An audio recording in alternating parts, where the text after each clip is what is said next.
Capítulo 34. Apoteose.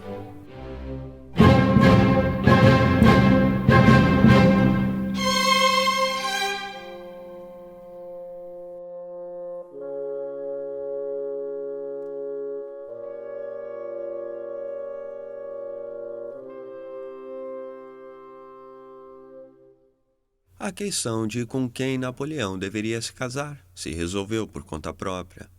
O Tsar Alexandre não tinha a intenção de consolidar sua aliança com ele, muito menos de deixar que se casasse com uma de suas irmãs. E mesmo que quisesse, ele não teria condições de fazer isso. Pouco antes de morrer, seu pai, Paulo I, emitiu uma ukaz, dando à sua consorte o poder de decidir sobre o casamento das filhas. A imperatriz, viúva, detestava a simples ideia da existência de Napoleão, e assim que ouviu falar das vontades dele, incentivou a filha mais velha a se casar com o príncipe Jorge de Holstein-Oldenburg. A outra irmã de Alexandre, Ana, estava há 2 meses de completar 15 anos, quando, no fim de novembro de 1809, Napoleão instruiu Caulaincourt, em São Petersburgo, a pedir sua mão. Alexandre demonstrou satisfação, mas não fez nada. Pressionado algumas semanas mais tarde, ele pediu 2 semanas para pensar no assunto e conseguir o aval da mãe.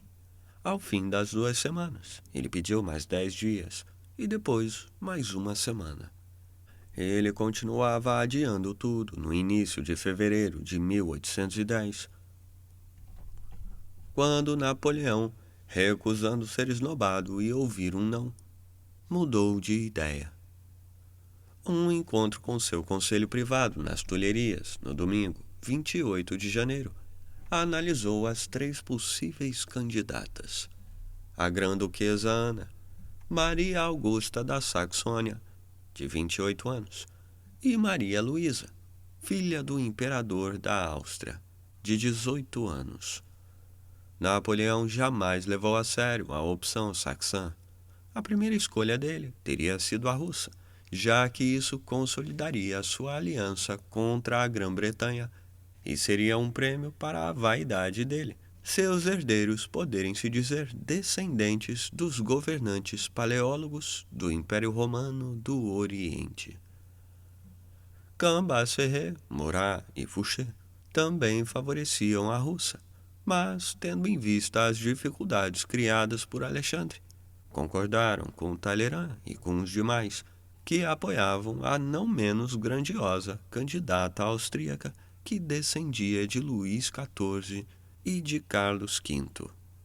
Conversas informais vinham ocorrendo entre Talleyrand e Metternich, agora chanceler da Áustria, e os dois concluíram que o casamento podia levar Napoleão a não pensar em impor seu domínio.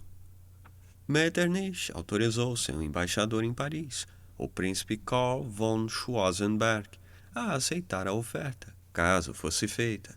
1 semana depois, durante um treino de tiro em Fontainebleau, Eugênie foi até Schwarzenberg e pediu formalmente a mão da arquiduquesa, em nome de Napoleão. Napoleão ordenou que o contrato de casamento fosse escrito no mesmo dia, tendo como modelo o documento assinado por Luís XVI e Maria Antonieta. A notícia foi recebida com horror por Luís XVIII na Inglaterra e com deleite na Áustria. Que alegria para a humanidade! exclamou o arquetípico cortesão Habsburgo, o príncipe de Lin, expressando um ponto de vista, compartilhado por muitos, de que o casamento faria Napoleão sossegar, e que, ao se unir a uma descendente de verdadeiros Césares, seu edifício por fim se tornará estável. Além de prometer a paz e estabilidade, a futura união ajudaria a restabelecer a posição da Áustria entre as grandes potências, embora Napoleão não pretendesse devolver nenhum dos territórios conquistados. A opinião pública em Viena não tinha nem se manifestado ainda, quando Berthier, recentemente nomeado príncipe de Wagram, chegou para assinar o casamento como procurador de Napoleão. A notícia também ajudou a reduzir o sentimento anti-francês em toda a Alemanha. As reações na França foram variadas. A aristocracia, que se uniu a Napoleão, ficou entusiasmada. Muitos se mostraram felizes com a promessa de um acordo de paz duradouro. Mas muitos foram assombrados pelas memórias daquele outro casamento austríaco e seu final infeliz. Alguns não gostaram da ideia daquilo que parecia ser mais um passo atrás em direção ao antigo regime. O exército, em sua maioria, não aprovou, menos por razões ideológicas do que por simpatizar com La Vieille, a velha, vista como uma boa esposa francesa para Napoleão e que muitos acreditavam ter lhe trazido sorte. Velhos soldados podiam ser altamente supersticiosos. O casamento por procuração aconteceu em Viena em 11 de março de 1810, e 2 dias mais tarde, Maria Luísa partiu para a França. Napoleão estava num estado de empolgação infantil, esperando sua chegada, e insistiu em supervisionar cada detalhe dos arranjos para sua recepção em Compiègne. Ele foi até lá uma semana antes da data prevista para a chegada, seguido pelas irmãs Caroline e Pauline, pela esposa de Joseph, Julie, e mais tarde por Murat, Fesch e outros. Com o passar dos dias, uniram-se a eles membros da corte e dignatários austríacos. Para manter a forma, Napoleão foi caçar, desfrutou dos favores de sua amante do momento e fez aulas de dança com Hortense, a quem ele pediu que parecesse menos séria. Seguindo o protocolo de 1770, Napoleão fez com que os engenheiros de Davout construíssem um prédio na fronteira, com 3 cômodos, representando, respectivamente, a Áustria, território neutro, e a França. Quando chegou em 16 de março, Maria Luísa entrou no primeiro cômodo, em que tirou tudo o que estava associado a seu passado austríaco e colocou um vestido de brocados dourados. Então ela entrou no cômodo central com suas criadas e se sentou em um trono. Um comitê de recepção francês entrou pelo outro lado, elevando o número de presentes para aproximadamente 100 pessoas. Um ato de traslado foi lido e assinado, depois do que os criados austríacos partiram, um a um, beijando a mão dela à medida que iam embora. Então foi levada ao cômodo francês, onde Caroline Murat assumiu o controle e ela foi vestida à moda francesa. Levando as coisas um pouco mais longe do que os Bourbon, Napoleão inventou mais uma cerimônia que devia ocorrer em uma tenda especial designada para isso, em Soissons, perto de Compiègne, durante a qual Maria Luísa deveria se ajoelhar diante dele. Mas a impaciência dele era tamanha que isso nunca chegou a acontecer. Levando apenas Murat consigo, ele foi se encontrar com ela e tinha chegado à aldeia de Courcelles quando uma das rodas de seu coche quebrou. Chovia forte, por isso ele e Murat se abrigaram na varanda de uma igreja da aldeia, e quando a carruagem que trazia Maria Luísa chegou, o cocheiro, reconhecendo-o, parou. Napoleão correu até a carruagem, abriu a porta e entrou. Com a sobrecasaca cinza pingando, ele se sentou ao lado de sua noiva estupefata e beijou-a. Depois deu ordem ao cocheiro para que fosse direto a Compiègne, onde eles chegaram às 9:30 da noite. A cidadezinha tinha sido iluminada, mas a chuva apagara a maioria das luzes. Deveria haver um banquete, Mas Napoleão decidiu que não seria assim. Eles fizeram uma refeição leve junto com Caroline, depois do que, tendo confirmado com Fesch que eles estavam de fato casados, em vez de se recolher aos aposentos designados a ele, Napoleão rapidamente passou uma água de colônia, pôs suas roupas de dormir e seguiu Maria Luísa até os aposentos dela, onde exerceu seus direitos conjugais. No dia seguinte, tomaram café da manhã e almoçaram no quarto dela, e quase não se separaram pelas 48 horas seguintes. Os dois pareciam em êxtase, e Napoleão mais tarde lembraria que ela seguia pedindo mais. Em uma carta ao pai, ela confessou que o ogro corso era muito atraente e muito ávido, e quase impossível de se resistir. Na noite de 29 de março, apenas 48 horas depois da chegada dela, durante um concerto em que Lagrassine cantou para eles, acompanhada por Paër, Napoleão ficou o tempo todo cochilando. De tempos em tempos a imperatriz o acordava, dizendo algo a ele. Ele a olhava com doçura, fazia um ar sério para responder e depois dormia de novo. De acordo com um cortesão austríaco presente. No dia seguinte, o casal se transferiu para Saint-Claude, onde em 1º de abril se casaram numa cerimônia civil. A ironia da data não passou despercebida. Um dia depois, sob um sol brilhante, foram a Paris em coches separados, cada um puxado por 8 cavalos, seguidos por outras 38 carruagens, puxadas por 6 cavalos cada, e escoltados por destacamentos de todos os regimentos montados da Guarda Imperial, passaram debaixo de 2 arcos do triunfo, construídos especialmente para a ocasião, em madeira e lona, um dos quais encobria o ainda inacabado Arc de Triomphe no Étoile e passando pelos Champs-Élysées até as Tulherias. O povo demonstrou pouco interesse.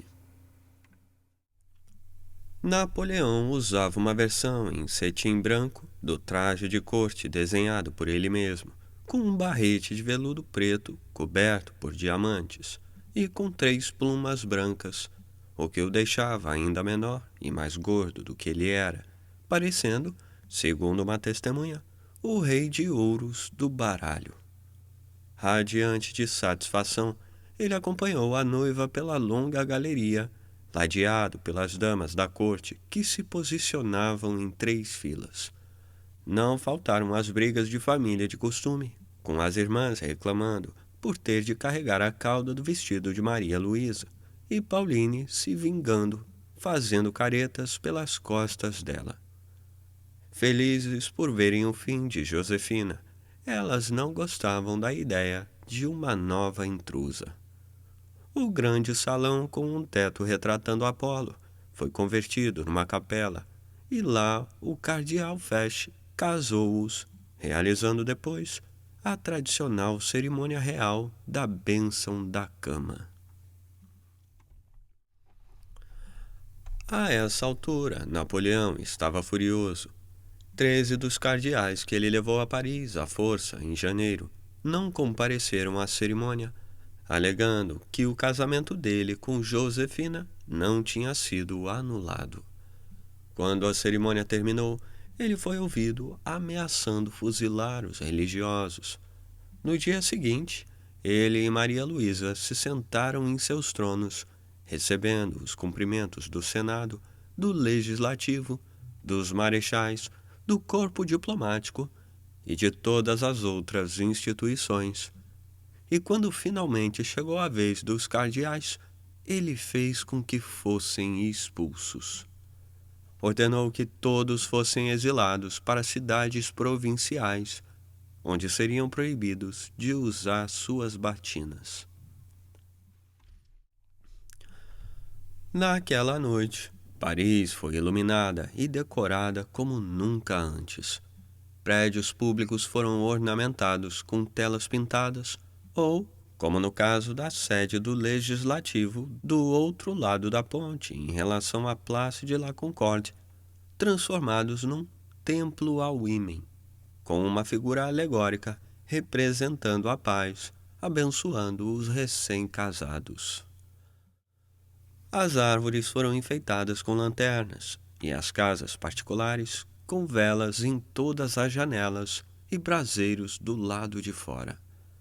Mas as festividades não estiveram à altura da decoração.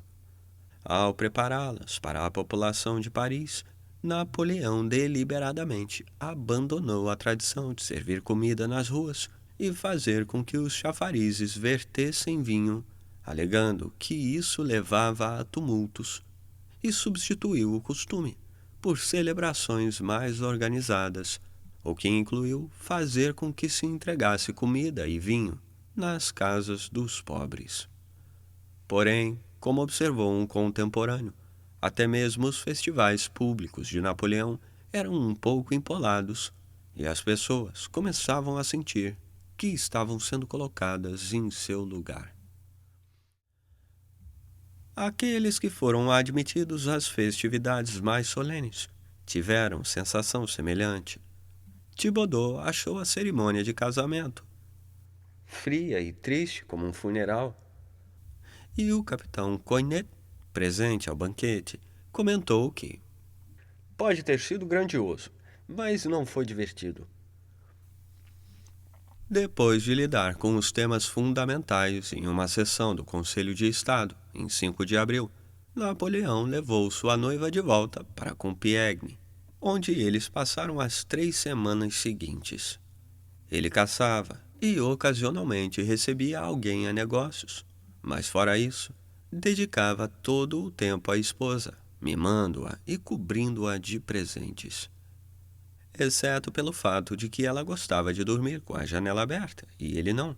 Eles se entendiam, e Napoleão particularmente gostava da inocência dela e da confiança que demonstrava, contrastando com a depravação e a desonestidade de Josefina, que a um só tempo ele considerava excitantes e irritantes. Em 27 de abril de 1810, o casal imperial partiu em uma turnê pela Bélgica e pelos Países Baixos, inspecionando canais, obras públicas e fábricas pelo caminho. Em Antuérpia, eles lançaram um navio e assistiram ao Festival do Gigante, que incluía uma procissão carnavalesca com um boneco imenso de baleia esguichando água, uma carruagem de Netuno e um elefante enorme. Em 5 de maio, foram a uma recepção dada por Louis, rei da Holanda. Mas durante a conversa entre os irmãos, Napoleão ficou sabendo de algo que o enfureceu. Ele sabia havia algum tempo que o banqueiro Ovrar vinha mantendo contato com o governo britânico por meio dos primos de seu sócio, Pierre César Labouchere, os Baring de Londres. Ele mesmo usou essa conexão para fazer propostas informais de paz. Quando essas propostas foram rejeitadas, Napoleão perdeu o interesse. Porém, o mesmo não se deu com o seu irmão Louis, desesperado por algum tipo de acordo com a Grã-Bretanha. A economia holandesa era pesadamente dependente do comércio internacional e dos bancos estrangeiros, e estava mal em função da guerra. Outro que estava ansioso para que o conflito com a Grã-Bretanha acabasse era Fouché. Ele vinha fazendo sondagens por meio de seus contatos em Londres, e em algum ponto de 1809 começou também a usar o canal Ovrar-Labouchere. Um de seus agentes foi recebido no escritório de relações exteriores por Lord Wellesley. Isso chegou aos ouvidos de Napoleão em Antuérpia, e ele logo chegou à conclusão de que Fouché conspirava pelas suas costas. O sujeito não só se mete nos negócios da minha família sem permissão, como quer fazer as pazes pelas minhas costas. Referência ao fato de um ministro ter falado do divórcio com Josefina. No dia seguinte, descontou seu mau humor em uma delegação do clero belga que tinha ido cumprimentá-lo por terem retirado da liturgia as orações regulares antes feitas por ele. Napoleão determinou a Savary que investigasse e prosseguiu com a viagem, passando por Breda, Bergen-op-Zoom, onde entrou em um iate depois de um almoço farto e teve náuseas, e Vlissingen, onde deixou claro seu descontentamento por a cidade ter capitulado diante dos britânicos no ano anterior. Eles visitaram Middelburgo, Bruxelas, onde compareceram a uma grandiosa recepção, Gante, Bruges, onde visitaram a Catedral, Ostende, Dunkerque e Lille, e depois seguiram por Calais, Boulogne-sur-Mer, Dieppe, Le Havre e Rouen, até voltar a Paris, onde chegaram na noite de 1º de junho. Napoleão presidiu um conselho de ministros pela manhã e no dia seguinte demitiu Fouché. Como Napoleão tinha deixado a capital rumo a Compiègne imediatamente depois de seu casamento, só agora as várias festividades, que normalmente teriam acompanhado o matrimônio, foram realizadas. Maria Luísa era desajeitada e não tinha o charme de Josefina. Diferentemente desta, ela não conseguia se lembrar das pessoas, nem de seus nomes, o que causava situações constrangedoras. Sua falta de jeito era contagiosa e um clima de incômodo imperava sempre que ela estava presente. Paris promoveu uma festa no Hôtel de Ville para que os notáveis da capital conhecessem a nova imperatriz, mas foi uma ocasião em que a alegria passou longe, estragada tanto pela evidente impaciência e incapacidade de Napoleão de se divertir em eventos do gênero, quanto pelo jeito dela. Mais bem-sucedida foi uma festa dada por Pauline na sua propriedade em Noailly, onde ela instalou tablados mágicos e shows de luzes. Atores do Théâtre Français encenaram uma peça em uma parte da propriedade. Dançarinos executaram um balé em outra, ambos competindo pela atenção dos convidados. 2 orquestras, colocadas em extremidades opostas do parque, tocavam como se uma fosse eco da outra. Havia templos com deusas, um eremitério com um ermitão e um querubim que ofereceu uma guirlanda à imperatriz. No final do parque havia uma réplica de Schönbrunn com fontes e dançarinos em trajes do Tirol, momento em que Maria Luísa começou a chorar. Não se sabe se de saudades de casa ou de exaustão. 2 semanas depois, em 28 de junho, enquanto eles jantavam nas Tulherias, Eugênie foi anunciado e Napoleão se levantou da mesa, enquanto Maria Luísa ainda tomava sorvete. Ela reclamou, mas ele a ignorou, imaginando que a notícia era importante. E era. Louis decidira abdicar do trono holandês. Napoleão protestou, gesticulando como um verdadeiro corso, segundo uma testemunha. Mas a notícia não deve ter sido surpresa. Embora também gostasse de se adornar com os ornamentos da monarquia, Louis levou a sério o trabalho como rei da Holanda. Trabalhou duro para moldar os elementos díspares e tradicionalmente republicanos que recebeu e transformá-los numa moderna monarquia constitucional com uma identidade nacional. Fez reformas fiscais e administrativas e criou um novo sistema educacional. A Holanda foi economicamente devastada pelo bloqueio. No entanto, com seus infinitos estuários, riachos e ilhas, era impossível impedir o contrabando, e por isso as mercadorias continuavam entrando. Porém, o Estado não tinha como controlar o fluxo, nem cobrar impostos sobre essa atividade. Em dezembro de 1808, Napoleão fechou a fronteira da Holanda com a França, para manter os holandeses fora do país, o que piorou o problema para os holandeses. Ele exigiu que Louis fornecesse mais 40.000 soldados, além dos 12.000 que já serviam na França e na Alemanha, e dos 3.000 que lutavam na Espanha. Em 1809, ele se recusou a permitir que Louis introduzisse uma versão do código que ele, a duras penas, adaptara às condições da Holanda, e insistiu em impor o seu próprio. Usando como pretexto o desembarque britânico em Valcheren no ano anterior, Napoleão enviara tropas francesas para controlar as áreas costeiras e depois anexou as províncias de Brabante, Zelância e Guelders à França. Em março de 1810, ele forçou Louis a colocar todas as tropas holandesas sob controle francês. E em junho, o Marechal Oudinot partiu para Amsterdã, onde Louis foi instruído a preparar uma entrada triunfal para ele. Napoleão tornou a situação de seu irmão caçula insustentável e, no entanto, ficou chateado com a decisão dele de abdicar e encarou isso como uma afronta pessoal. A insensatez do rei da Holanda me aborreceu, e escreveu a Josefina. Mas já me acostumei com a ingratidão e a inconstância de meus irmãos. Eles me são de pouca utilidade, uma vez que têm pouco amor pela França e por mim. Ele havia se irritado com o comportamento de Luthian, que ignorara seus desejos, partira para os Estados Unidos, mas fora pego pela Marinha Real e levado para a Inglaterra como prisioneiro de guerra. Louis abdicou formalmente, em 2 de julho, em favor de seu filho Napoleão Luís, e fugiu, refugiando-se em Graz, na Áustria.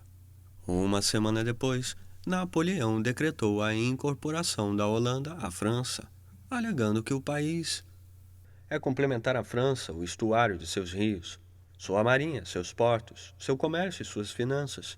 Só tem como prosperar caso se somem aos de França.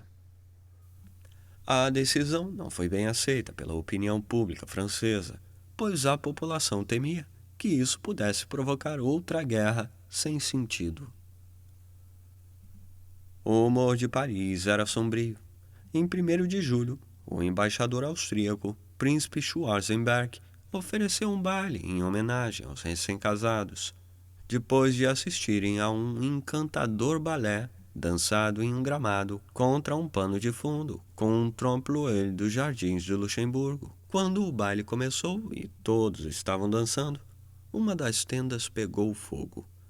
Houve pânico enquanto as pessoas corriam para as saídas e homens tropeçavam em suas espadas, ao mesmo tempo que se esforçavam para carregar as mulheres que desmaiavam. Napoleão conseguiu levar Maria Luísa para fora em segurança e depois voltou para ajudar os demais, sendo elogiado pelo modo como lidou com a situação. Ouviam-se gritos lancinantes de dor e desespero de todos os lados, enquanto mães gritavam os nomes das filhas e maridos gritavam por suas esposas. Nas palavras de um oficial, o jardim se iluminou como se fosse dia, ficando instantaneamente lotado de pessoas gritando enquanto procuravam umas às outras e correndo para apagar as roupas em chamas. A cunhada do embaixador, Princesa Schwarzenberg, voltou às pressas para a tenda procurando sua filha, mas acabou morrendo quando a estrutura caiu sobre ela. Várias outras pessoas morreram de queimaduras e muitas ficaram com cicatrizes permanentes. Houve analogias com as celebrações do casamento de Luís XVI com Maria Antonieta, quando um show de fogos de artifício deu errado, causando uma confusão em que mais de 200 pessoas foram pisoteadas e mortas. Analogias com o antigo regime não eram disparatadas. Uma nova etiqueta da corte foi introduzida com 634 artigos e baseada na versão de 1710. O coronel Lejeune ficou espantado ao chegar da Espanha com relatórios e receber instruções do mestre de balé da ópera sobre como devia fazer 3 referências ao ser levado à presença do imperador. Os esforços de guerreiros proletários de ombros largos para se submeter à nova etiqueta muitas vezes terminavam sendo ridículos. O habit habillé do século XVIII, feito de seda, obrigatório nos bailes da corte, parecia absurdo em homens com porte militar e rostos com cicatrizes, por vezes ainda com bandagens ou com um braço numa tipóia. Tendo se casado com uma sobrinha do último rei da França, Napoleão começou a se referir a seu tio Luís XVI e adotou um tipo de andar que, segundo lhe disseram, era típico dos Bourbon e que, no caso dele, se transformou num gingado esquisito. Ele mandou que se apagassem o slogan Liberté, Égalité, Fraternité, pintado na entrada de todos os prédios públicos de Paris durante a Revolução. Cogitou desistir do seu plano de transformar a Madeleine num templo da glória dedicado aos heróis franceses e torná-lo, em vez disso, uma capela expiatória dedicada ao guilhotinado Luís XVI. Napoleão levou sua política de fusão social a cúmulos de bizarria, a certa altura emitindo uma circular para todos os prefeitos para que fizessem listas de garotas em idade de casamento, vindas de famílias nobres, e que fossem apropriadas para se casar com soldados e oficiais. O objetivo, mais do que unir, era subjugar e legitimar. No entanto, isso não funcionou no caso dele próprio, e ele nada perdeu de sua falta de traquejo social.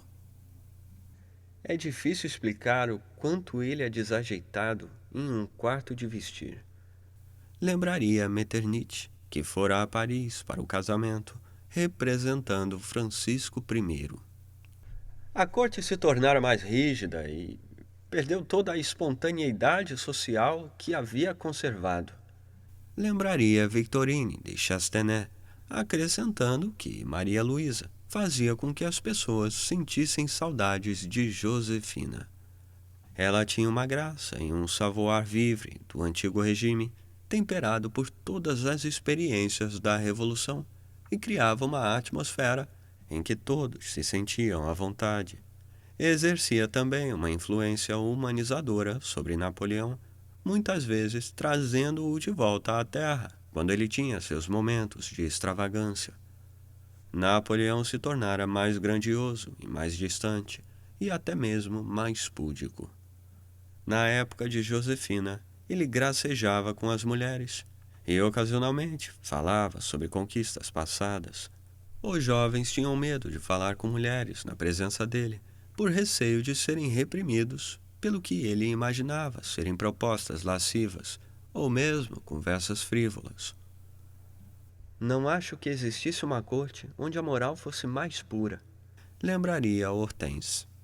Cambacéré, notoriamente homossexual, foi instruído a fazer visitas regulares e ostensivas a uma atriz no Palais Royal, o que não enganava ninguém e só causava comentários grosseiros. A lista civil de Napoleão e outras fontes de renda. Ele não era avesso a desviar alguns impostos e receitas do Estado para seu tesouro particular. Fizeram dele o monarca mais rico da Europa, com uma imensa quantidade de ouro no cofre das Tulherias, que lhe permitia adornar sua corte com um esplendor sem precedentes. O modo como ele via a si mesmo e a França se refletia bem nas suas obras públicas e monumentos, cada vez mais grandiosos e mais intimamente ligados à sua pessoa.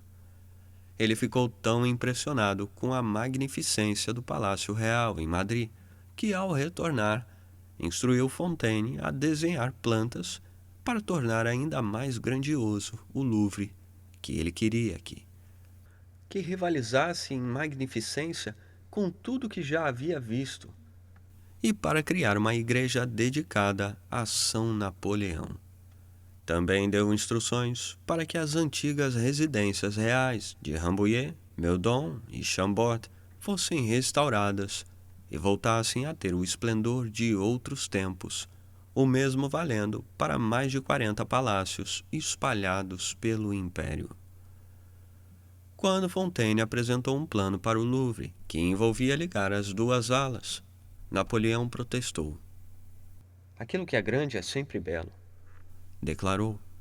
e não posso concordar em dividir um espaço cuja principal característica é sua extensão. Em vez disso, o espaço foi embelezado com o Arco do Triunfo do Carrossel, em frente ao Louvre, em que foram colocados os 4 cavalos de São Marcos de Veneza, puxando uma carruagem romana, em que o espírito de adulação levou a que se pusesse uma estátua dele mesmo. Mas até Napoleão ficou contrariado, e a estátua foi removida. Nenhum freio do gênero foi visto quando, assim que se soube que Maria Luísa estava grávida, ele começou a planejar um complexo de palácios monumental para seu suposto filho nas colinas de Chaillot.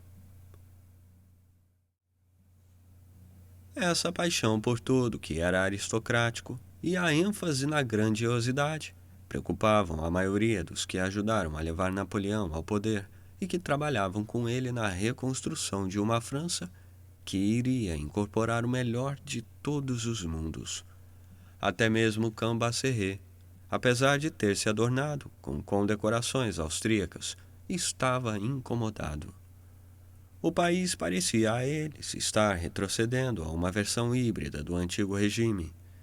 No entanto, aqueles que chegaram à idade adulta durante o Império não compartilhavam dessas reservas, e os símbolos de poder e glória de Napoleão os faziam sentir orgulho de ser franceses e de trabalhar para ele.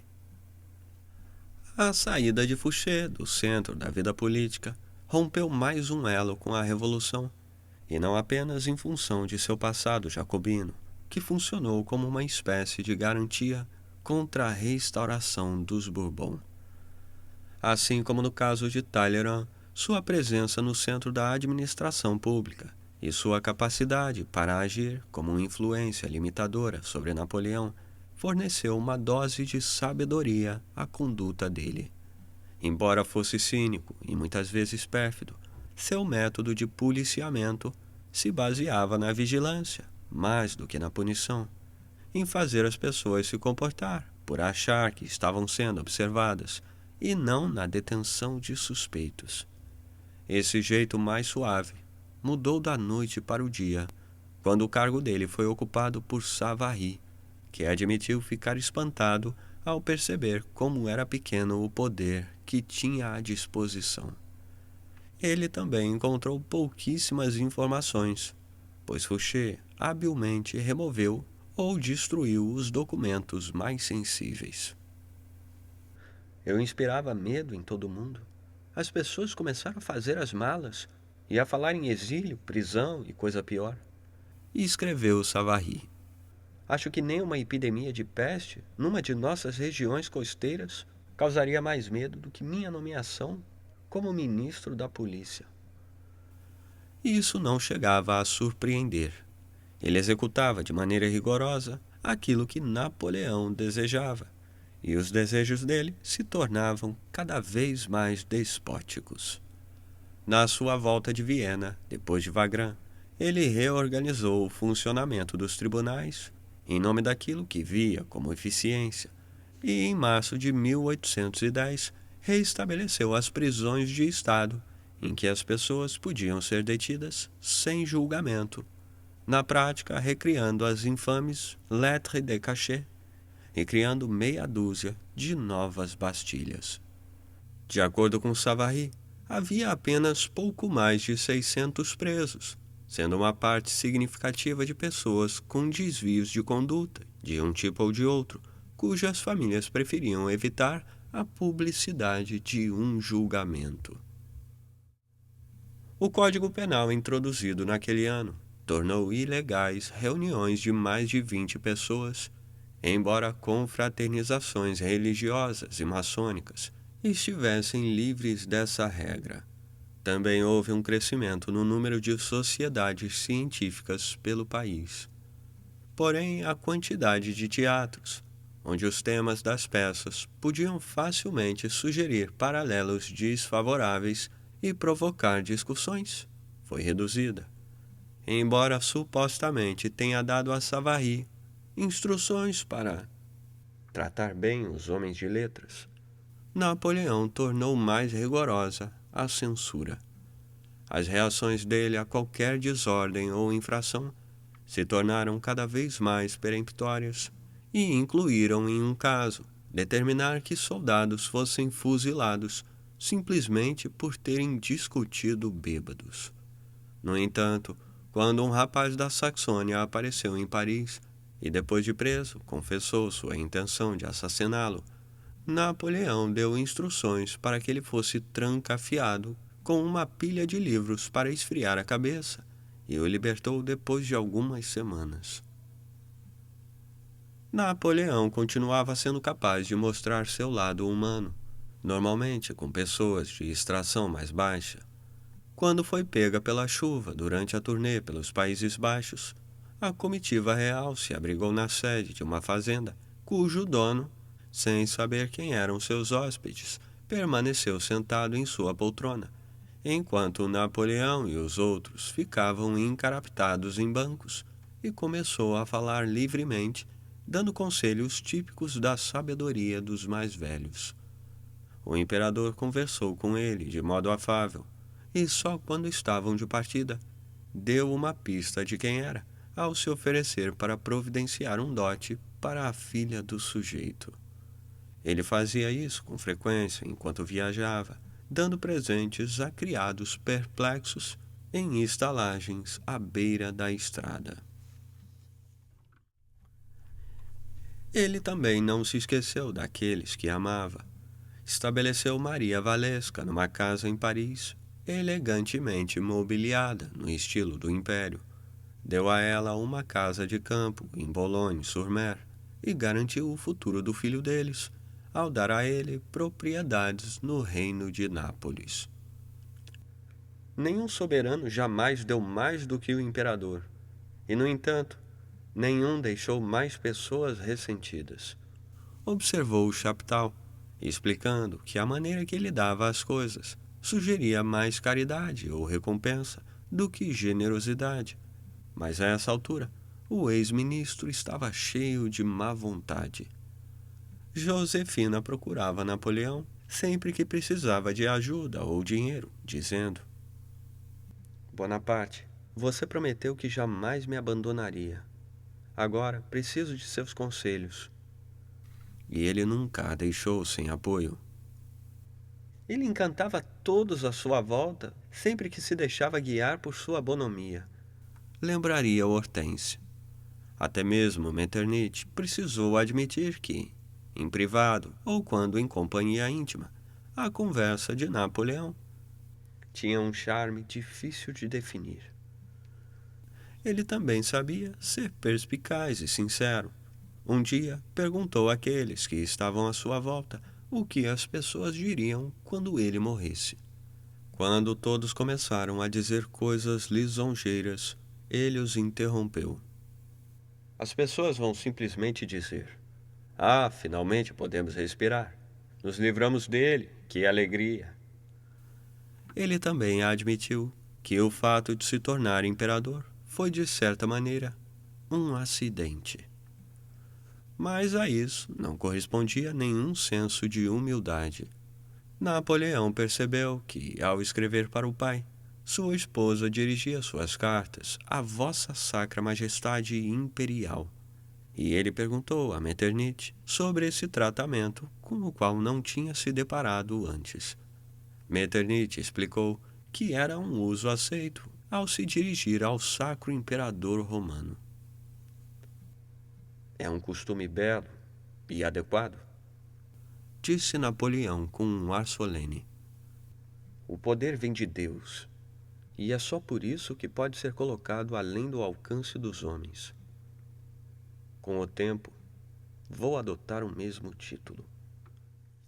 Metternich havia tentado resolver o conflito com o Papa, mas os pontos de vista de Napoleão tinham ficado mais rígidos. Ao escultor Antônio Canova, que ele levou a Paris para fazer um busto de Maria Luísa. Ele disse irritado que esses padres querem controlar tudo, se meter em tudo e ser senhores de tudo. ele raciocinou que São Pedro havia escolhido Roma e não Jerusalém, porque a cidade era a metrópole da época, mas Roma tinha caído e o papado acabou sendo um estado menor, sujeito às exigências temporais dos governantes de um lugarejo muito pequeno da Itália, e que foram as confusões políticas decorrentes disso que levaram à reforma. Ele afirmava que o Papa devia se mudar para Paris e, como preparativo para isso, começou a reconstruir o palácio arquidiocesano ao lado da Notre-Dame, a transportar os arquivos do Vaticano e, em janeiro de 1810, forçou os cardeais do Sagrado Colégio a adotar residência na Nova Roma. Enquanto isso, nos antigos estados papais, autoridades francesas dissolveram monastérios e conventos, racionalizaram paróquias e expulsaram padres e monges recalcitrantes. O texto que se refere à sua incorporação ao Império Francês sublinha a independência do trono imperial em relação a qualquer autoridade terrena. O costume entre as monarquias católicas, que mantinham a crença de que seus governos advinham da graça de Deus, era o de se submeter a seu vigário na terra, o Papa. Napoleão fingiu respeitar isso ao insistir que o Papa estivesse presente à sua coroação, embora ele continuasse a basear seu direito ao governo na vontade da nação. Mas ele não precisava mais nem do Papa, nem da nação. Discutindo o tema com Fesch em Fontainebleau certa noite, Napoleão o levou para o terraço e, apontando para o céu, perguntou se ele podia ver Deus, ao que o cardeal respondeu negativamente. Bem, nesse caso, é melhor você ficar quieto, disse o imperador. Eu posso ver a minha estrela, e é isso que me guia.